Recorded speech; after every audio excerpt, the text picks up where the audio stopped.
The key points of the Israel-Hamas deal, which has just been announced. So the ceasefire is set to last for 6 weeks, with an initial ceasefire to begin on Sunday.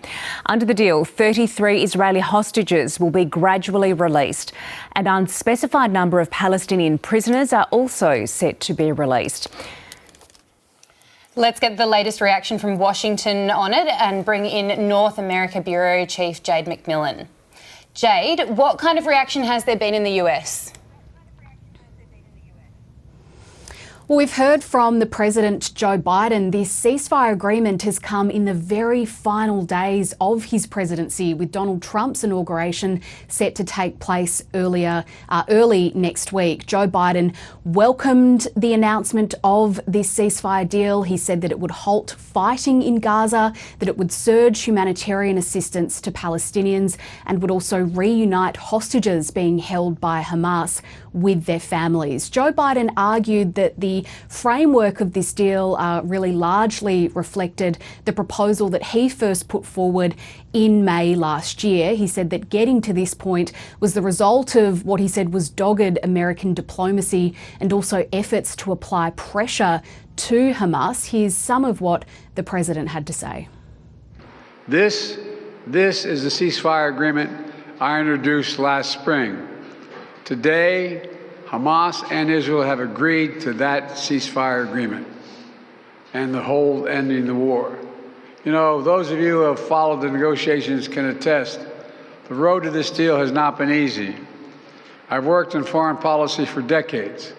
This is one of the toughest negotiations I've ever experienced.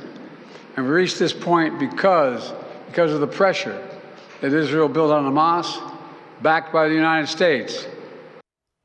Well, Jade, there was a very definite I emphasised by Biden there, but has the president-elect also weighed in?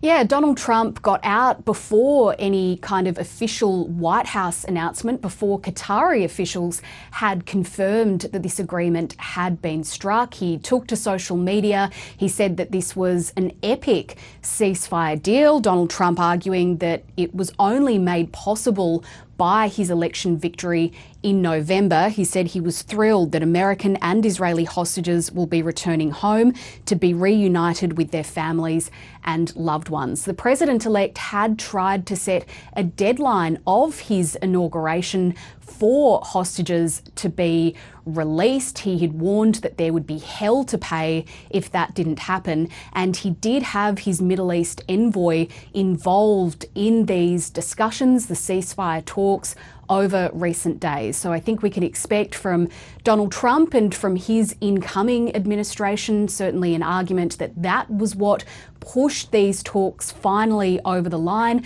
Joe Biden's take on that was that he knew that the incoming administration would be the one that ended up being involved as this ceasefire actually came into effect, and that it was important that they were part of those discussions. So I think there will be debate over whether Joe Biden, whether Donald Trump is the one to claim the credit here, but this is a hugely significant development regardless. This has been such a major domestic political issue, as it has been in so many other countries around the world. Joe Biden facing a backlash from some parts of the community over how his administration had responded to this conflict. So a big development today. We do expect to hear from the president again. He was already set to deliver a primetime address to the nation, part of his farewell tour, if you like, in these final days before he leaves the White House.